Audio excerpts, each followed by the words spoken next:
હું છું મનીષા ઠક્કર। આજે આપણે ખજૂર, આંબલી, ખાંડ કે કોઈ પણ આર્ટિફિશિયલ કલરના ઉપયોગ વગર એકદમ સરસ મજાની ટેસ્ટી ચટણી કેવી રીતે બનાવવી એ જોઈશું।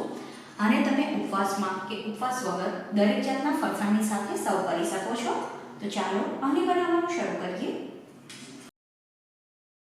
આંબલી વગરની ખાટી મીઠી ચટણી બનાવવા માટે આપણે 200 ગ્રામ ટામેટાં લેવાના, જેને રફલી ચોપ કરી લેવાના છે, અને આની સાથે જ 150 ગ્રામ ગોળ લેવાનો છે। તો હવે ટામેટાને અને ગોળને એક કુકરમાં લઈ લેવાના। આની સાથે જ અડધાથી પોણા કપ જેટલું પાણી આમાં ઉમેરી દેવાનું, અને હવે કુકરનું ઢાંકણ બંધ કરીને આની એક વિસલ કરી લેવાની। એક વિસલ પછી કુકર ઠંડુ થઈ જાય એટલે ગોળ અને ટામેટાનું જે મિશ્રણ છે એને આપણે મિક્સરમાં ગ્રાઇન્ડ કરી લેવાનું છે। ચટણીના મિશ્રણને ગ્રાઇન્ડ કરી લઈએ પછી ગાળીને એક વાસણમાં લઈ ગરમ થવા માટે મૂકવાનું।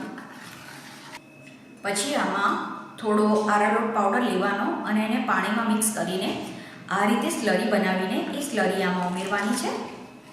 આ સમયે જ આપણે આમાં થોડા તલ, અડધી ચમચી લાલ મરચું, અડધી ચમચી જેટલું મીઠું અને 2 ચપટી જેટલો આમચૂર પાવડર ઉમેરવાનો। આ જ રીતે આપણે ચટણીને લગભગ 3 થી 4 મિનિટ માટે ઉકાળવાની છે।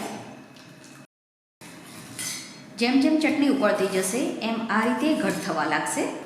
તો ચટણીની જેવી કન્સિસ્ટન્સી તમને પસંદ હોય એ પ્રમાણે તમારે આને ઉકાળવાની। તો લગભગ 3 મિનિટ પછી ચટણીની આ રીતની કન્સિસ્ટન્સી આવી ગઈ છે। તો અત્યારે હું ગેસ બંધ કરી દઉં છું, કેમ કે ચટણી જ્યારે ઠંડી થશે ત્યારે હજુ પણ થોડી ઘટ થશે। તો ગેસ બંધ કરીને ચટણીને આપણે નીચે ઉતારી લેવાની છે।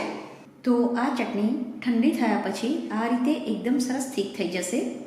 આને તમે બનાવીને ફ્રીજમાં 10 થી 15 દિવસ સુધી સ્ટોર કરી શકો છો। અને અત્યારે આપણે ઉપવાસ માટે આ ચટણી બનાવી છે એટલે મેં આરારોટ પાવડરનો ઉપયોગ કર્યો છે। તમે જો રૂટીનમાં આ ચટણી બનાવતા હોય તો તમે આના બદલે કોર્નફ્લાવરનો પણ ઉપયોગ કરી શકો છો।